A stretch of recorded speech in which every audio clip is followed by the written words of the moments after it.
Hello, everybody. Welcome back to the Footy on AFL Draft Podcast. It's great to be here with State Captain Riley Hardeman and State Big Man Kevin Evans-Smith. Boys, how are we? Doing well. How you going? Good. Been better. Yep. You've been better? Yeah. Why have you been better? I don't know. I feel like it's something we haven't talked about much. But I don't know. I just feel like, we said 11. It's your place. Got here 11:40. Yeah, 40, 38-ish. Yeah. It was just, volunteering at the local athletics club, just doing my part for the community. You didn't think to, say anything? No, I left my phone in the car. Yeah, but when I said I was going to be 10 minutes late and you said, yeah, all sweet. 10 minutes could mean 40 minutes, though. No. I think it means 10. Yeah, when I asked Evan to get Your on 10 Fortnite... minutes might mean 40. Yeah. Yeah, maybe. Anyway, we're here now. Yeah, and aren't we just so happy to be here now? You boys team up on and off the field at the Vines Golf Resort. What's working with each other been like? Yeah, it's been a good ride, I guess. So we started about late November last year, and grown a pretty good relationship ever since. Yeah, we were just teaming up on the floor, delivering food, putting up with customer complaints, and then we sneak into the bar, pour pints of Swan Draft for a living, and oh, how good is that? Yeah, I couldn't tell you, mate. I've never poured a pint in my life. Never worked behind a bar. But, I'm sure it is good. They call Evan the Guinness King because of his pour. So, not because he drinks them or anything. Yeah. You're the pina colada queen. Yeah, I love shaking them up. You make a good pina colada? I do. I'm a slut for a pina colada. I'm more of a passion fruit mojito kind of guy. Your pina coladas are elite, but I do a good berry bramble. A berry bramble? Yes. Yeah. Are either of you on the espresso martinis? Slowly getting there. But not that They're great. a bit finicky. They're a bit hard. If you want some practice, I'd be happy to help you out and drink all of them. You come and make a cameo appearance. If Vines I test tasting. Yeah, I feel like, have you told clubs that, like for both of you, that you could double up not just as a player, but, as help behind the bar? I think it's something that we've definitely mentioned is part of the resume. Yeah. And I think, moving on, I think it's a very beneficial point of difference, I feel, being able to pour pints behind the bar. Yeah, I feel like pina coladas. Pina coladas, yeah. I think, everyone loves a good pina colada. They're probably one of the most popular cocktails at the Vines too. Yeah, so get a bit of practice in with them. Can't say I've ever been to the Vines. I know my parents go there as like a little staycation because there's like a hotel attached to or something. There is a hotel attached so to it. Who knows? Maybe you've served my mum a virgin mojito or something because she doesn't drink. Oh, potentially. Maybe I think a virgin pina colada. Natalie will love a pina colada. Yeah. I feel like she would as well. Who knows? Maybe she gets a little loose at the Vines. Evans pina coladas gets you a little bit loose. I can only imagine. How much work actually gets done there between you boys? Not a lot. Enough to say that one person worked that day, but we need to do everything together. I think we always use the excuse of always having to do things as a pair, as a two-man job. So when things aren't too busy, especially around the bar and in the kitchen too, we like to escape and get on the buggy and get up to some mischief. Yeah, but if you're a boxer recycling, watch out because that's what we do. We get that done. Recycling kegs, bit of cardboard here and there, and occasionally looking for golf balls down by the first tee. Yeah, Hope now the management isn't watching this. Riley's been, isn't it? I thought your mum got you the job. Mum is management. Oh, fingers crossed your mum's not watching this. Now Riley's been known to let us down at times. Was late to the finale. Was late to this. I hope he's not late to work. But do you guys ever have shifts where like the other one doesn't rock up and it's just like the worst day of your life? Yeah. So when Mum does the roster, she's always kind of wanting to put us two together and pretty much the identical shifts. But I'll do an extra shift here and there, but I think I'll do a bit more work than him. I'm not that committed to the Vines, but I'll tell you what, our productivity does increase when we work together. I feel we get a lot done. I think we were hated on for a while at the Vines for getting absolutely nothing done. Few complaints to management. By Vines management, we mean by management we mean complaining to Evan's mum. But no, I feel like we've really stepped it up over the past few months. Yeah, I think that's fair to say. Yeah. I feel like, that probably is the case. Again, having never been to the Vines, but has your golf game improved? Yeah, I think, with the handy perks of having golf for free, it's, definitely been a experience of where we can both improve our games. So, no, it's been real good. Yeah, mine's gone from really bad to slightly less bad, which is good. I'll take that. That's good. Who's the best out of the WA boys?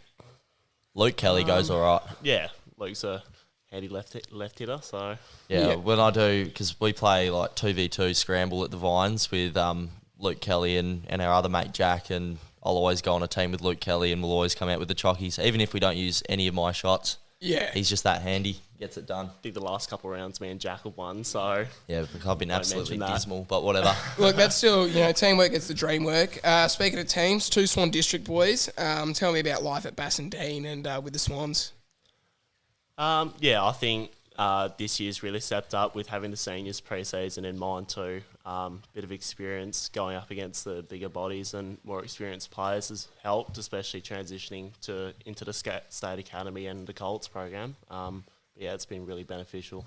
Yeah, I think probably just the wealth of experience, like boys like Jesse Turner, Toby Watson, Aidan Clark, who are like absolute servants of Swan Districts, like keep them on their feet week in, week out.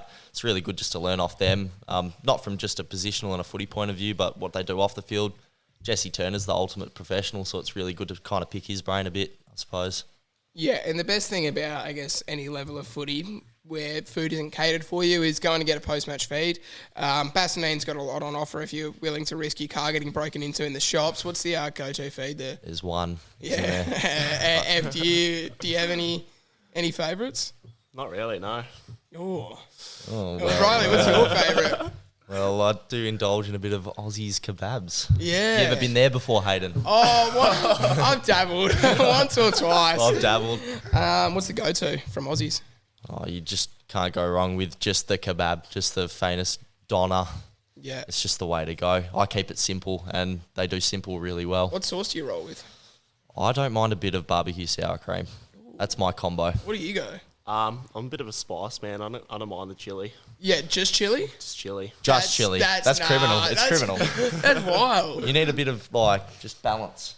I feel like balance in the palate. Like barbecue garlic chili is like the ultimate safe 3. You go 3. It's like the holy trinity of sauce. That is what it was called when I think the culture sort of first swept across people. Have you ever had a hummus on it? No. Rolled around with that for a little while just to change it up. I got tired of the barbecue garlic chili. Satay? Bit of satay garlic chili. That's a bit extravagant, I feel. Yeah, that's it might work. I don't know. does. You don't know you got to till you change try. it up. I'm sure you go there often. Yeah. Now, Riley, you were fortunate enough to pick up a flag as a double bottom major with the Swans. Tell me a bit about that memory. Oh, well, it was amazing. I think kind of start of the year you're playing futures. You're not really expecting much of the year, and then you kind of waltz into a really strong Colt side. I was lucky enough to get given an opportunity early. And then... it was absolute talent. It was Rhett Bazzo, Elijah Hewitt, Darcy Jones, Max Chipper, Adam Brock back in his prime. Oh, prime Brocky, even though he wasn't playing. Yeah, well, but you know what? The work he did off the field was just amazing for us. It really helped. But being able to go out onto Optus Stadium and win a flag, it was an experience that I've really cherished. Just a little 16-year-old scrawny kid out on the big stage. It was pretty cool. Yeah, 2 years later, you're a little scrawny 18-year-old at Optus Stadium. Not as little scrawny 18-year-old, absolutely. Yeah, I don't know about not as scrawny, but maybe not as little. That's fair. Fair statement. Now, you've both worked alongside the senior boys across training sessions and the such. Hards, you also sort of fluked your way into a league game. How'd you find that step up to training with that better calibre of players? I think we both took out some things that were obviously very helpful going into later in the year, so learnt a lot about professionalism and post-recovery and all those things that really step up our games. I think probably between Colts level and league level, there's a real distinct step between the intensity of, say, training and game day, so you're able to get a lot more out of training. I mean, it's good to have fun with your mates, but they know when to switch it on and we can still have fun in that setting, so really able to improve what I really wanted to work on before going into the season. And then even integrating into the state program, you've got the experience against the bigger bodies at a higher intensity. So it's a more seamless transition into the state program. Yeah, and Swans are really good at sort of towards the back end of the season, giving like the Colts boys games in the 2s. Like Luke Kelly won a flag. Yeah, won a flag, so he was pretty good. But do you, throughout the season, are you still training with the seniors boys? Because obviously I say fluke, you did play a round 1 league game, so we'll get onto that later. But, you're in and around the senior setup. Throughout the season when you're playing Colts, are you still training with the seniors? Are you just training with the Colts, or is it a bit of a split of the two? I think definitely at the start of the season and, throughout the whole season we're training with the seniors and obviously that's really helps with the Colts program and our games. Yeah, does it make it like weird coming back to the Colts? Not like you think you're better than everyone, but it's a bit like you've been with the league boys, you sort of feel slightly disconnected to the Colts boys because you haven't been around at training and all that. Yeah, a few times Evan's whispering in my ear, yeah, we're way too good for these blokes. No, I'm joking. Obviously, I'm kidding.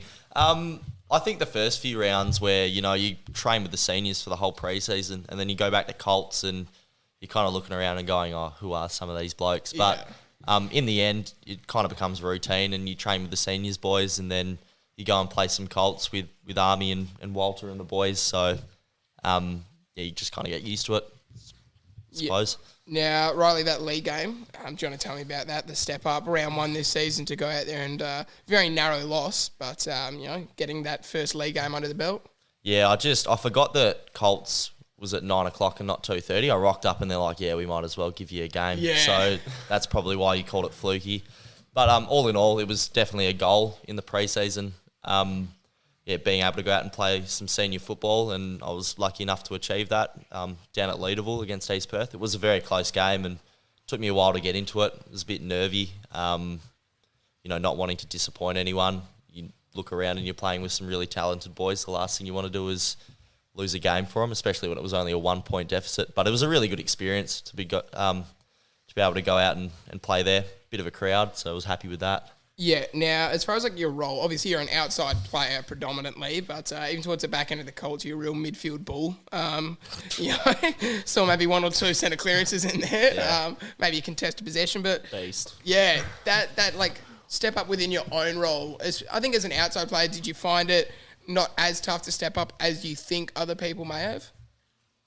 In terms of The difference between Colts and league. Yeah, I think the role I played in the league was probably a bit different to the role I played in the Colts. More so, I was playing a bit more defensively and a bit more defensively orientated because it's all well and good to go and try and get 4 handball receives in a chain and kick it long up the ground, but the difference between Colts and league is if the ball turns over, your opponent's resetting back to goal and you've got to absolutely chase arse down the wing at Steel Blue, the big wing at Steel Blue. So, in the Colts, it was definitely more of an attacking style of game, but a lot more defensively orientated in the league side.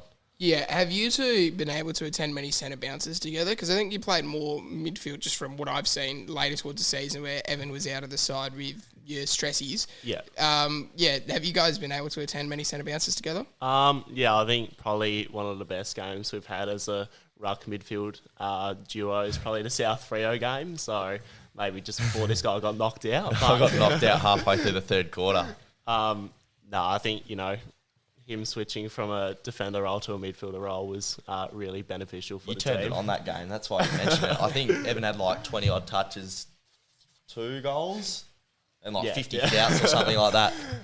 But we're focusing more on the relationship. There was few Evan intercept marks, Riley handball receives. Yeah, there were a lot of handball receives. Yeah. That's the kind of stuff that you just think of late at night when you're all alone.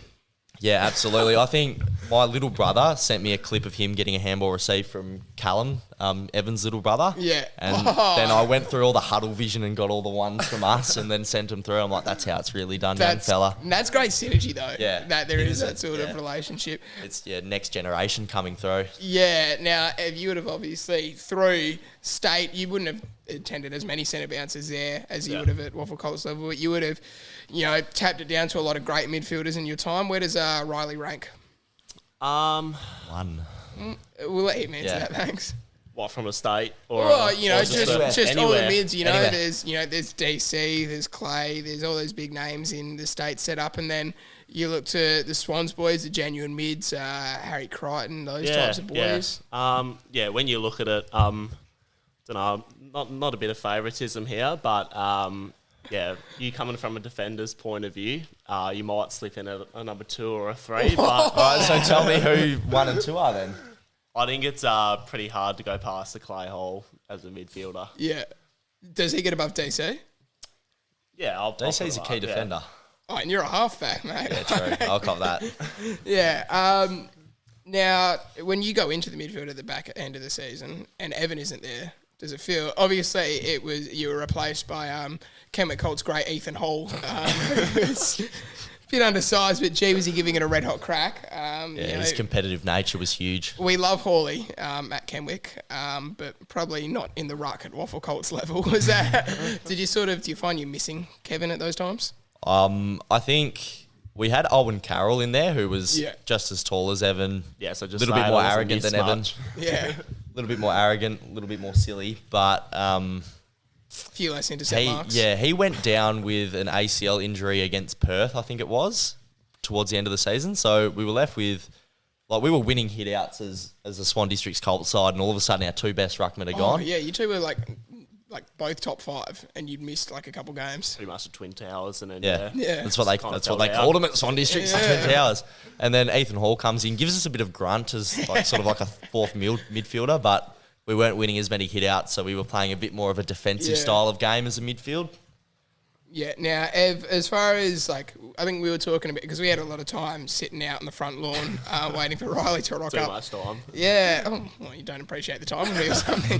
No, but no, we had a lot to talk about. Yeah, we did. But one of the things we were talking about was sort of your ruck and forward craft, having to sort of train both simultaneously or sort of work on both. How has that looked for you this year? Because you say you're a forward, but you're always going in the ruck. Clubs aren't really sure. They see you maybe more as a forward. So for you, what has it been like trying to, not lose your ruck craft but still improve your forward craft this year? I'm just trying to balance both of them at the moment. I don't want to focus on one too much, and then I lose, my forward or my ruck craft. But going into the start of the season playing Colts, I was more of obviously a ruckman in the Swan District side, and then transitioning into the state program, I was more seen as a forward. So it was not a challenge, but a bit of a struggle trying to juggle the two, I guess. What do you prefer? I did play up, in my juniors, play a bit of forward, so kicking snags, Yeah, a bit of a soft spot for that, but goal kicking isn't getting great beat up a lot less when you're going forward as well. Yeah. So there's a lot to like. If you had to compare each other to an AFL player, who would you go with? I'm going to say Todd Marshall for the moment because I'm a pretty raw player at the moment. But talking about comparing each other? Yeah, I meant comparing each other. You really? We're not just talking about you. Yeah. Well, I'm going to go Todd Marshall. Yeah. No, I do see a bit of, not just for his ruck and forward craft, but a bit of Tim English. That's so basic. But they're built like each other, I feel. Blonde, The handsome. long neck. I love it. No, I think Todd Marshall's a good answer. I feel like you look more like Todd Marshall than Tim English, if anything. Similarities. Yeah. I mean, what did you put down on your whiteboard at the combine? Tim English. Yeah, Tim English. Yeah. There you go. That was just to say. Mitch did the exact same thing as well. So yeah, West Australian ruckman, pretty easy to go with. Yeah. Who are you saying Riley's like? Just because of St Kilda, I'm going to say Jack Sinclair. Yeah, nice. Bit of a halfback, Yeah, maybe speed and pace to his maybe game. a future in the midfield. Yeah. Yeah. Oh, a few hours in the gym and I reckon we'll be okay. Yeah, no, exactly. Maybe your calves are probably about a tenth of the size of Jack Sinclair's. Yeah, not even joking either. He's massive. But you can't really say you're a Saints fan anymore because you're off to the Bombers. Allegedly. Locks and loaded. Fox Sports reckon. I thought it was Baseline. Baseline shared it. Fox Sports said it. I don't know if you'd see actually you definitely wouldn't because you're one of those sort of smokies towards the back end of the draft. But Riley, when you get linked to clubs and because people ask me, they'll be like, "Oh, do you know where so and so is going?" It's they don't know where they're going. How the hell am I supposed to know? Does it feel weird when you see articles saying, "Oh, Riley Hardeman to Essendon, put it in"? Yeah, I don't know how it makes me feel. First of all, you're kind of awesome, I'm being talked about. But at the same time, how do these guys know? Media's all well and good, but I think if you start to read into it a bit too much, that's when you're like, oh, well, why aren't the Bombers taking me? Yeah. On draft night, and you get a little bit anxious, and that's when it all starts to go pear-shaped. So, yeah, it's awesome to see your name in the paper or whatnot, but just don't read into it too much. I don't know about you guys, but the more I sort of get involved with the draft, the more you realise most of the media outlets just have no clue whatsoever. Absolutely. They're just talking out of their hole the whole time. Yeah, it's all about creating hype and creating a buzz, and they're going to say Clay whatever Hall's they the can. 48th best player in this draft. Yeah, I was livid with that. That was ridiculous. Yeah. Now, as far as coming into this year, two very different types of trajectories. Riley, we'll start with you. National Academy, Futures game at the G, highly rated prospect coming into this year. What did your off-season, pre-season look like, and what did you expect from yourself this year? I think the goal going into this year was just to have a consistently fun year. I think attaching no expectation to it at the start of the year really helped me because the moment things may not have gone my way, especially through the back end of the champs and integrating back into Swan districts, it's where it probably would have got me a bit. So it was more just, taking things week by week and, writing down all my goals for the year and just ticking those off and, looking towards getting a seniors game instead of looking 8 months down the track to the draft. So I think that's sort of the approach I took. Yeah, and for you, obviously, you had a terrific bottom age season. I remember watching it. You were outstanding for Swan districts. You made the Summer State squad, correct? Yeah. So, you had the momentum, things were going well, but you obviously knew that you had a lot of work to do still to get yourself, into a state champs, get yourself on, draft visions, I guess, from clubs. What was it for you that was the goal coming into this year? What did your off-season, pre-season look like? I can kind of relate that to Riley in itself. I didn't have too many expectations on myself, but I just wasn't trying to overcomplicate things. I was more just trying to get through weeks one by one pretty much. So, I'm the same. I wrote down my goals and I kind of stuck with them throughout the season and, I feel like I achieved them. Yeah, and just quickly, because I've just seen it again, Riley, your new tattoo, can you tell us about that? Yeah, it was a bit impulsive. Went on a family holiday to Queensland. Yeah. Up in Noosa Heads with Andy, Andrea and the two boys, yeah. which was quite fun to get away with the family one last time. And then Mum was kind of talking about, she wanted to get a new tattoo. She wanted to get a palm tree on the back of her calf. Yeah. And I was like, I could go with a tattoo as well. And then I kind of found, I was scrolling through TikTok and I found this like Japanese proverb, and it was like, it meant like fall down 7 times, rise up 8. Yeah. I don't know why, it just resonated with me. I saw, because Clay obviously has tattoos and I want to be like Clay Hall. Yeah. Well, you've already fouled, you got a shirt on, so yeah. not a good start. Yeah, no, I just kind of pulled the trigger on it, but I really like how it's turned out anyway. Yeah, that's a very few symbols for a lot of words. I think it's more the meaning attached to it and not that. Maybe it means something completely different for all I know. I don't know. I don't really read Japanese. That'd be pretty funny. Yeah. I mean, like, it's got the meaning to you, so irregardless of what it means in Japanese. Yeah, it's a sentimental value attached to it, I suppose. It's sort of like, the blokes who, like, write on they'll put, like, the tape on their wrist and then they'll write on that. Yeah. Except you've always got that there. Yeah, so, like, when I fall down on the ground and I look and I'm like, resilience, I need to get back up. That's how Dad pitched it to me anyway. He's like, yeah, just do that. Oh, he would have had a couple swans and really got around that one, wouldn't he? Potentially. Yeah. No, he did. Yeah. Yeah. Do you have any tattoos in the offings, Evan? I'm thinking about getting some new ink. New ink. New ink, like you have got it. Oh, show me your old ink. No. Yeah. I'm thinking about getting a tattoo in a couple of months, so yeah. I'm still pitching some new ideas. Yeah, got nothing sort of locked in. Yeah. I feel like that wasn't the most recent one, the sword and the snake. Yeah. And there was a tiger at one point. Yeah. Is that to reflect on the snake you guys killed out the back here? Right there, actually. Yeah, I did hear about this. There's probably, there's still, there may still be snake blood there. I don't know if it's washed off with the rain, but we killed it right there, and Evan had to stand behind that wall because he was afraid of the, 50-centimetre snake. Yeah. Do you want to tell us, I guess, Evan, we'll start from your perspective. Yeah, beauty. Great idea. Yeah, Riley's going to give us I'll tell it how it is, yeah. So, Evan, tell us your perspective of this, your own sword and the snake story. So I was kind of just chilling at home and I got a call from this guy saying, can you come over? I got a snake. I need your help kind of thing. And you were thinking, is this a metaphor or is there an actual snake here? I'm thinking if this is, legitimate, I'm like, yeah, I'll come over and walk through that door and I just see a snake. I'm like, oh, shit. Yeah, let's get to it. But yeah, this guy rocked up in tracky pants and I just had the flip-flops on. So that was actually the reason why I stood behind that wall. Didn't have any pants. So yeah.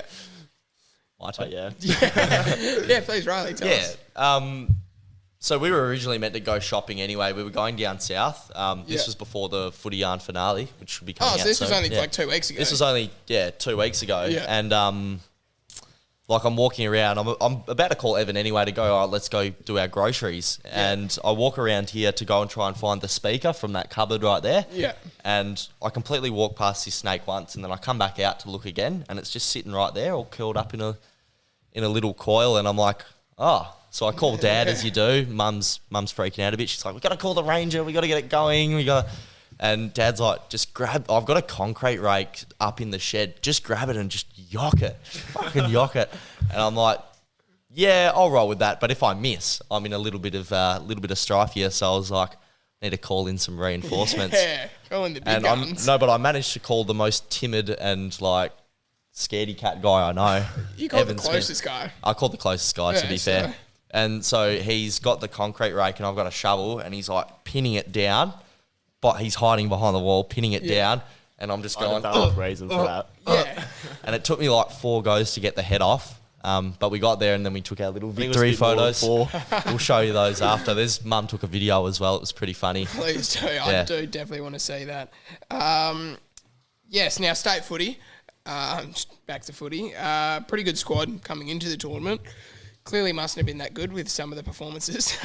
But no, it was a group full of talented blokes, and like I think, the blokes who are near the draft proved that. What was the feeling heading into the champs from your perspectives? You looked on paper and looked at the squad. It was some really good names there, some really good stars. So I think we had some pretty high expectations. But as my first state year, I didn't know really what to expect and what I was up for. So I guess I was trying to grab something from everyone else and kind of learn in a way.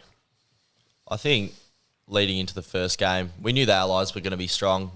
Playing in the National Academy with a few of those boys like Sanders and McKercher and Jed Walter, like they're absolute units. So personally, I didn't go in thinking like we just walk all over these guys. I think we played 2 trial games against reserve sides. So we played East Perth and Swan Districts, and we rolled both of those teams. So it was probably a little bit of complacency walking into the championships. I think we thought, we're going to be okay. And as Evan was in the boat of not really knowing what to expect. So we kind of walked into that game like we knew what was going to happen, and we walked out with our tails between our legs, I suppose. Yeah, we got absolutely hammered. Yeah. Riley, you were granted the captaincy. Before I get you to tell me about that, Kev, can you tell me about Riley as a leader? I guess. More so with footy, because I know away from footy, he's probably not the most reliable bloke. We'd use the situation out the front. Yeah, but within the champs. Yeah, throughout the champs, I didn't know what to expect of him, but no, he's a really good leader. It's not just through the words he says, it's through his actions as well. So, he's a true leader, and, that's why he's picked. Yep. The nicest thing he's ever said about me. How good's that? Now, Riley, why do you think you were given the captaincy, and how did you approach your role as a leader? Couldn't tell you why they gave it to me. No, it was a goal of mine going in to display more leadership and really try and be a positive influence on the team. I'd really set goals going into it. I wanted to win games. I didn't just want to perform well, and I feel like my performance comes off the back of really good team performance. So I just thought a leadership role would really benefit me, because thinking of others and not overthinking my game is kind of what I suit best. I think walking into the champs, I really just wanted to develop, the one-on-one relationships as quickly as I could, because it's such a short program. So there's not a lot of time to get really close with boys, and I think we did that really well. Dan and Clay and Colton were the other ones in the leadership group, and we really made that a main focus. So it was really good. It was a good experience. Yeah, I don't know if were you in charge of speeches at any stage? Yeah, I did the pre-game huddle and I did a few half times, but I gave Clay 1 or 2 half times, I think. So let's say with the Allies game, not looking pretty. Halftime speech, let's just role play here. Ev and I are about 20 blokes. We're huddled around you, and you need to give us a bit of a pump up to try and get back in this game. What are you saying? There was a few colourful words from what I can remember, but... look, if you got your time again, start from now. Rev us up. Not really in the state of mind. I'll tell you what I would say from an analytical point of view. Oh, here we go. Jeez. Here we go. It's more of just, look, we're playing for our badge, we're playing for our emblem, we're playing for Western Australia. Think of your family, your friends, you want to make them proud. Yeah. how are you going to work your way back into this game? How are you going to help your teammates work their way back into this game? Know your role, play your role. Yeah, I'm a bit concerned for... I see a lot of brick walls around this house, and I'm ready to run through every single one of them. I'm pretty sure that was the exact speech you said. So, no, I'll tell you what got us riled up is when Oscar Hine-Baston got us in that huddle, and we were like, Pre-game. on the jog, boys. Yeah. Like, give me 8, 1, 2, 3, 4, 5, 6, 7, 8. Everyone's yelling. it was Everyone's either up and Oscar or about. Colton. Oh, Yeah, probably that the main actually two. goes crazy, that thing where you're just yelling. It goes ham. I did it. I captained the 2022 Colts side, and we did that before we ran out every game. Yeah. And I mean, we didn't win games, but we were riled up for those first 3 minutes. For some reason it genuinely revs you up, and all you're doing is just yelling numbers. It shows how like simple footy players are. Yeah. Like, it really doesn't take. That's all right though. Like No, whatever too gets you fancy. going. Yeah, it doesn't take Yeah. much. It's like count to 8. It's like a few of the boys are probably struggling. But, Harry Crichton didn't know Crichton. how to count to 8. Yeah, it was pretty funny. Now that step up to state champs, obviously, Riley, you've got a bit of experience there, but it would have been different this year, of course, as a captain and taking on more responsibility. And Ev, for your state champs, how did you both find the step up this year to taking on state footy? Yeah. Well, I've said it before. I didn't know what to expect, really. I was just trying to not so much focus on my own game, but trying to, learn some things from others. But, yeah. Yeah. Yeah, I think as we touched on before, the seniors pre-season and training that first bit of the season with the league side at Swan Districts really helped that transition. It's a similar sort of game style. There's probably a few bigger bodies in the seniors, but you kind of walk in and the pace is the same, so you're able to integrate into that team a little bit easier than what you did. And like I was lucky, I played 3 games last year, so I kind of walked in knowing sort of what to expect. Yeah, and your toughest opponents individually throughout the champs, who was the toughest one-on-one player you took on? From a ruck perspective, probably Ethan Reid.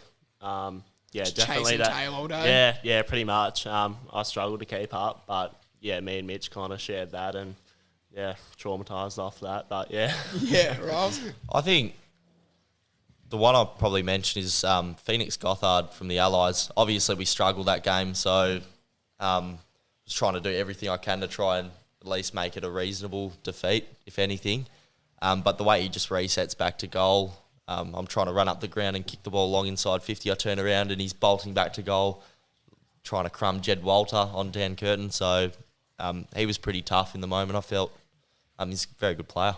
Yeah, now, Kev, obviously, with rucks, in the Waffle Colts, not to, discriminate against any of the Waffle Colts rucks, but you get some that are genuinely like yourself, really good ruckmen, 200 centimetres, they're putting a challenge. Then you get some blokes who are like, maybe they should be playing local footy, aren't really all ready for rucks. How different is the calibre between, Waffle Colts, where like 1 week you're taking on a really good ruckman, the next you're winning 60 hit-outs to 10, to state footy where every single ruck battle was, uphill? Yeah, I guess as a underager in the 22 Colts season, it was a pretty good crop of rucks. But then leading into the 23 season for the Colts, it was pretty much like your backup rucks. So, and I guess that's why I was pretty majority winning so much of those. But then obviously stepping up into the state program, it was a real battle and was really even. Yeah, and as far as players from WA, who really impressed you the most, or maybe flew a bit under the radar in your eyes? I think Reece Torrance flown under the radar. Yeah, absolutely. But yeah, he's a really good left footer. Great kick on him. So, but yeah, I'd be surprised if he didn't get picked up. I think Colin Sanchez, I think within the WA bubble, we know how good he is, but Yeah. I think from a national point of view, he's very underrated. I think what he gives us up forward and probably just his approach. I think you go back through the footage, everyone's kind of taking the piss and just like running around kicking the ball, and he's stretching. He is meticulous. Yes, and that's the word I used when I was interviewing him before. Yeah. I was like, meticulous preparation, and I think that speaks volumes of his football. So that's probably my one. Yeah, he's also my sports psych now. Not a very good one. Still hasn't dished up results for me. But That's all right. Kenwick, watch out next year, I reckon. Yeah, no, I think I'll still be around in Melbourne, unfortunately, having to slug it in the VAFA. Who would you least want to room with from the state squad? Aidan O'Driscoll. And you did room with And I Aidan did room with him, O'Driscoll. yeah. I was with him yesterday. He won't take offence to this, I hope. But He was cut deep. he's the He's the Energizer Bunny though. Like, Yeah. I've got a video of him like walks out of the bathroom and like it's bedtime. I'm in bed, and he just jumps on the bed and starts like wriggling around On like a your little bed? kid. No, not my bed. His bed. I was about to say that. I mean, Yeah, no, but he's just he's full of beans. That kid. Yeah, That's he why is. he runs so quick. I think. Yeah. Yeah, Kev, who are you saying? I didn't have a bone to pick with anyone really, so like. But if you had to pick one, yeah, I don't know. Actually, don't know. Probably Aiden then. I don't Yeah. know. Aiden's clear away number one. what about like a Clay Hall? Like the bathroom would be locked because he'd be looking at himself in the mirror. Hey? I No think, shirt. I think Mitch was telling me one about Clay where maybe it was like a gym or something, like they were there and he was shirtless, and Clay was like, "Take a photo of me. I've got a really good pump on right now. This lighting's really good." I do like getting the post-pump photos from Clay. He Yeah. does a big bulk snap to everyone. I don't know if you get those ones. Another one that was pretty funny to room with was Colton as well. Yeah. For obvious reasons, I feel. Right, Aiden and Colton are 1 and 2 for people. Can you imagine if they roomed together?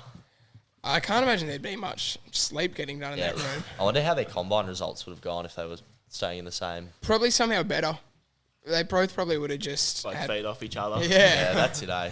Now, Riley, you came away with an All-Australian position from that champ. So how did it feel to receive that individual honour? Obviously, you know, the team didn't perform, so it's all about the team. It's nice to come away with the individual honour. Rah, rah, rah. How good did it feel to be an All-Australian? Yeah, it was pretty cool. Yeah. I mean, the team. The Team. team. Yeah, full credit to the boys. Team. Full credit to the boys, but Training the house down and such. yeah, just full credit to the boys. I think, from an individual point of view, it was really cool to be recognised in that way. All Australians, all Australian. Like everyone knows the significance attached to it, so it was pretty awesome to see my name on give me the plaque, and I get to hang it up in my room. Yeah, It's pretty awesome. and it is hung up there. It is hung up in the room. Yeah, With wow. blue tack. Yeah. So I couldn't hang it up with like the sticky things. I haven't been to the shops, but Yeah, we'll work on that. Now, the transition from exiting the champs to entering back with the Swans, I'd imagine like that wouldn't be all too easy. Not to diss any of the Swans boys here, but it's obviously a step down in the players that are around you, and it's a step up in your responsibility within the side. Like you've gone from both good players within the state side, but there's way more sharing of the load. Whereas in Waffle Colts, you're bearing much more responsibility. What's that transition like for both of you? Yeah, I think exiting that state program, I think Riley can relate to this too. I was really mentally exhausted, and I thought it was going to be the easiest transition in the world, going down to a lower level. But yeah, obviously no offence to the Swans boys and stuff like that, but I thought I'd perform well at the lower level, but I think I just wasn't in the right mind to play that game and the previous games before that. we really struggled going back into Swan Districts. I think we played Subiaco that round, and I think we still performed okay individually. But I remember like doing the awards upstairs, and we were talking to a few of the staff, and we're like, just can't be bothered. Like, just want a bit of a break from footy. And we actually ended up going down south that weekend. We had a bye, and we were just able to go and refresh and reset. That's what the manager told us to do. But yeah, really coming out of that champs, I think, especially taking so much responsibility for the team as captain, I was just absolutely out of it, eh? Yeah. Now, both received call-ups to the National Combine. Riley, I'm sure, with how you've been touted, you probably would have expected a National Combine call-up. And Evan, how did you feel when you received it? Because you were a terrific player, clearly there and abouts. Did you expect to be getting the call-up at all? Yeah, I didn't really know what to think, but it's obviously just the great news hearing that you've got a National Combine invite. But yeah, it was a really good experience over there.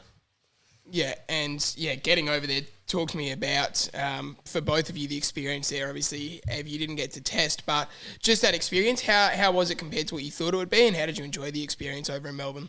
Half of it was just anxiety around the 2K. And then once we got over the 2K at Collingwood on the Friday, it's just like a really fun weekend. I mean, I had 16 interviews, so I kind of had to tick those off day by day, but... Must be nice. Yeah, must be nice, eh? You were sitting around in the common room for a bit longer than what I was, I think. Yeah, I was quite bored most days. How many interviews did you have? I only had 6, so because I wasn't testing, I think that's what my mind was really on. Yeah. First one, I think, didn't go so well, but the second one, I kind of got the gist of it in a way.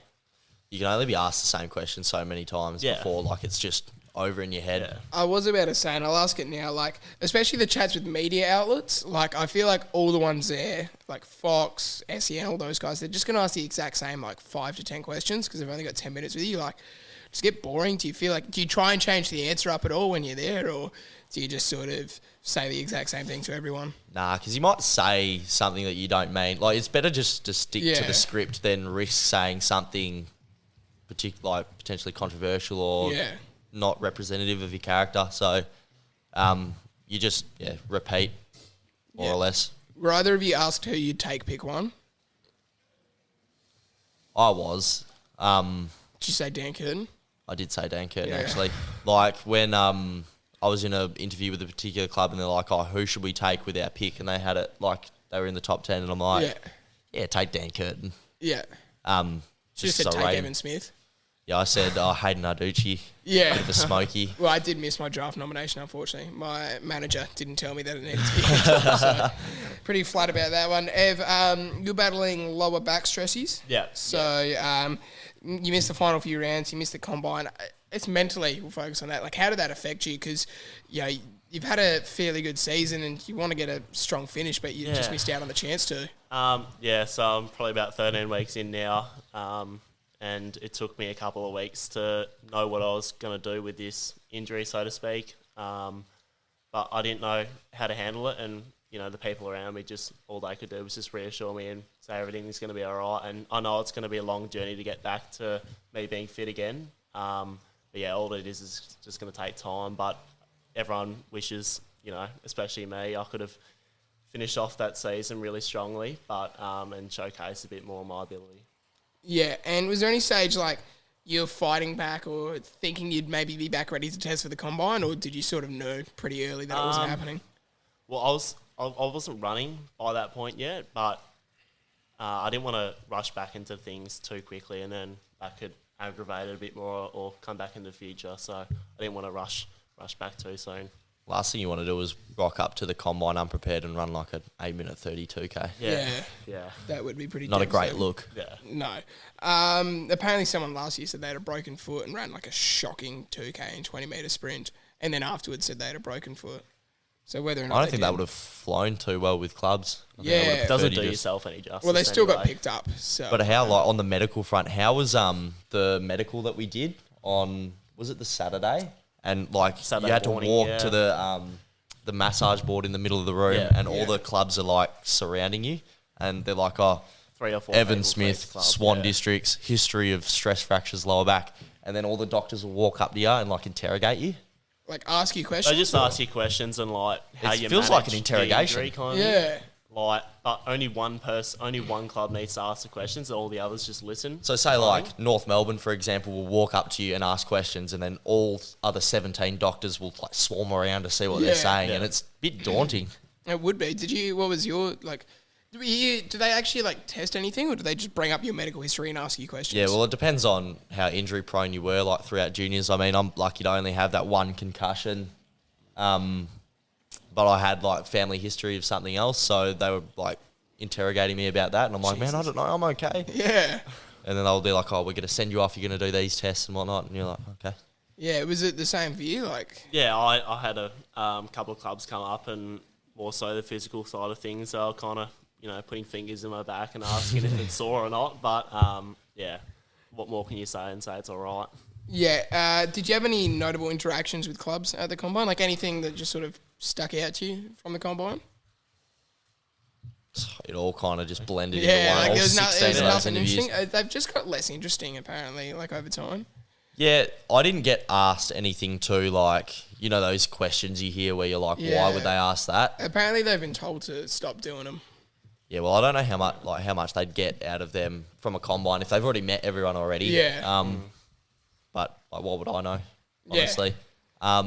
Yeah, it was all the generic stuff, and it was more pointed towards, you know, how would you cope with moving away, and you know, this is what our club structure looks like, instead of a get to know you. That's how I felt anyway. What about you?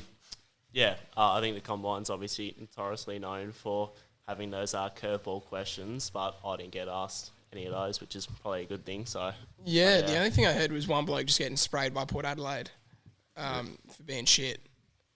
I think a few clubs were pretty brutal. Yeah. Like, not the ones I had. They're all fairly nice to me. Was there anyone that was like intimidating for you? Adam Kingsley from GWS straight away. I had it, straight after dinner. I only had GWS and I walked in and, they've got all their club staff and they start asking me questions and I'm starting to answer them. And then, because it was such a long day, I answered one of the questions not how I usually do. And that's what I was touching on with you don't want to change up your answers.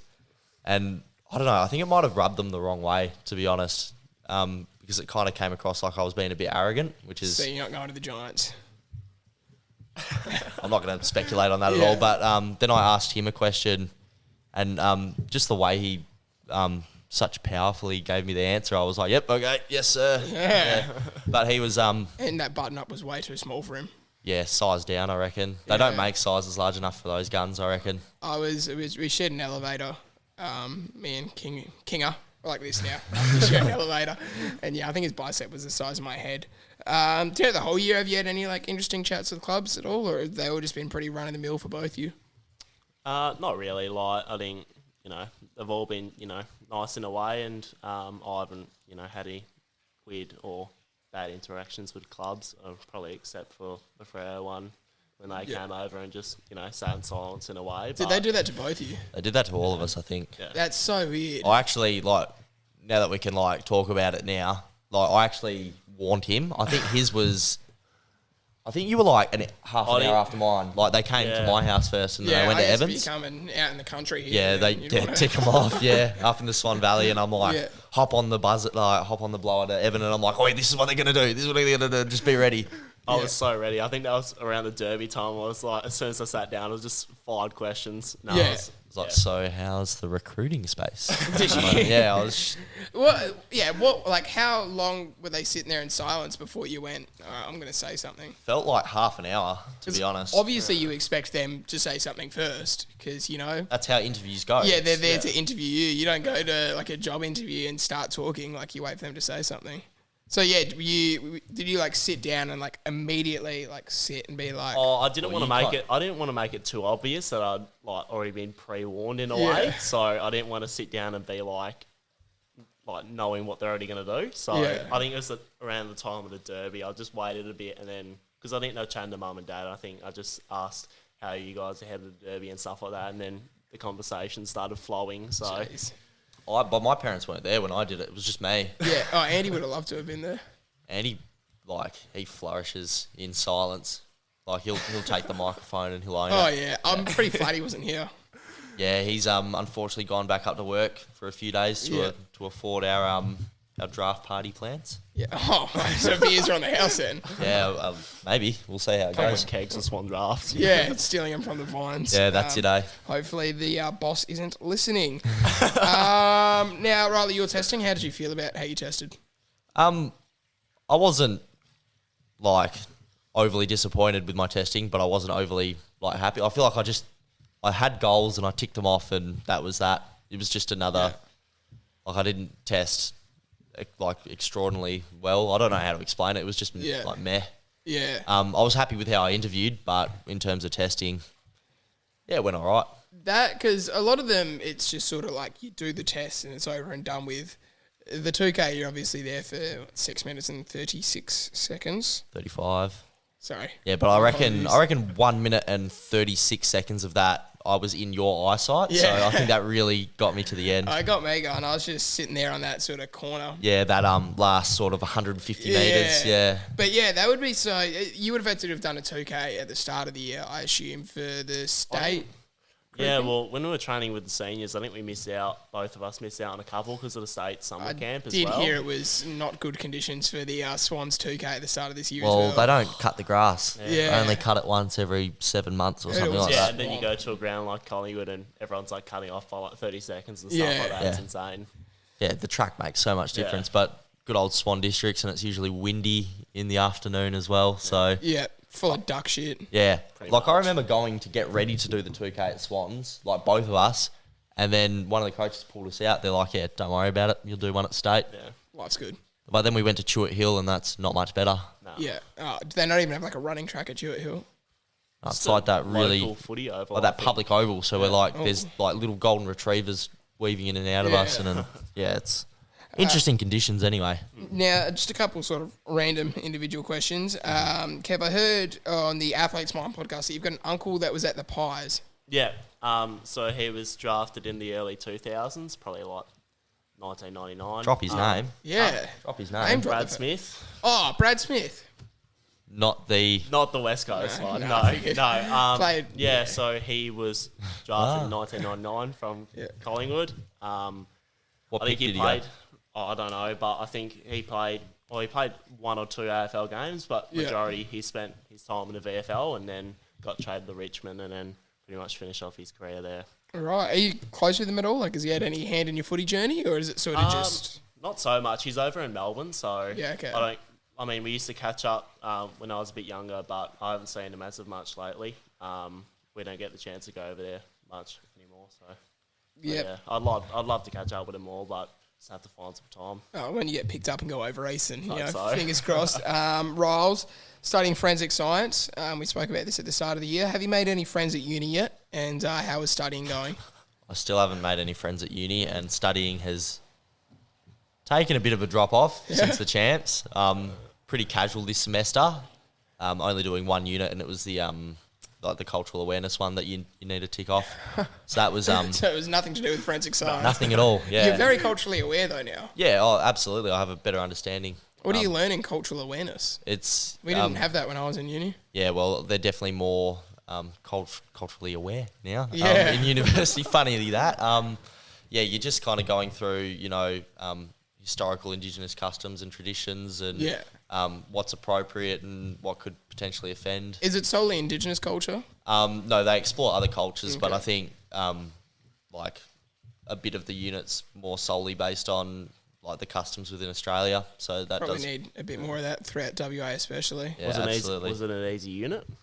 Yeah, it was fairly Yeah. fairly Yeah. easy going. I feel like, as long as you're There's not... only so as long much as they you're can not- test you on. As long as you're not racist, Yeah, I feel like if you're not racist, it does definitely help you through that There unit a is bit. a lot of racist people in WA though.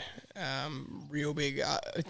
Working back on a like trade site, especially in WA, you really forgot what racism was like until you come to Perth and hang around with some 40-plus-year-olds. But they're also not like that was Oh, just learnt. Yeah, Like, they're it's- really nice, and then they'll just like drop some like real terrible casual racism, like just say a slur or something, and it's like whoa. But then again, they don't know the impact. yeah. Like, that's the thing. They That's didn't what have it cultural is. awareness Yeah. study at uni. But then you do get that one old bloke here and there that you're Just like, mate, extremely racist. you need to get out of the pub. I had one when I worked at Border Express who was just maybe the most racist individual I'd ever like come across, and like he was talking about stories where he was being racist to his own nephew. It's just like, what? How do we let people get away with these things? Year's concluded. How are we both feeling about the year being wrapped up, everything that you've done this year and everything that has or hasn't happened for you? Yeah. You go, brother. Okay, You go. Yeah, cheers. No, I think I started the year off well. Didn't have too many expectations on myself, but I think as the year went on, obviously with the back injury and stuff like that, I wish I could have finished the year off and, shown what I could do a bit more. So a bit disappointed with that, but what more can I do? And, just get back on the road to rehab. But yeah, it's been a good year. It's been, full of surprises and great experiences, especially with the state program and back at Swans too. Yeah, never can a year go so quickly, but also like be so slow. I think it's just life eventually. I don't know. I think you get older and years just go faster. Yeah. But they also go slower. I would have been my little brother's age, 10 years old, where, you ask him, what are we doing this week? And we're going away to Queensland. And he's like, I don't know. Yeah. Like, he hops on the plane. I'm like, where are we going, Christian? And he's like, I don't know. I'm like, I would be like, have no sense of time or, You don't care. you got your iPad, you got your TV, you got your friends, you go outside and that you just leave it at that. You hit PBs at Little Yeah, Athletics. hit PBs at Little Athletics. Yeah, a bit of a hurdler, little Christian Yeah. is. Do you reckon either of the boys, even your younger brother, anyone's maybe one to look for in the future? I'm hope Callum can, be in front of the recruiter's eyes. So We went running with Callum the other day and he actually was faring pretty well. We were doing Yeah. 400s Yeah, and he we was were. coming second. Yeah. Oh, Like he he was was coming third.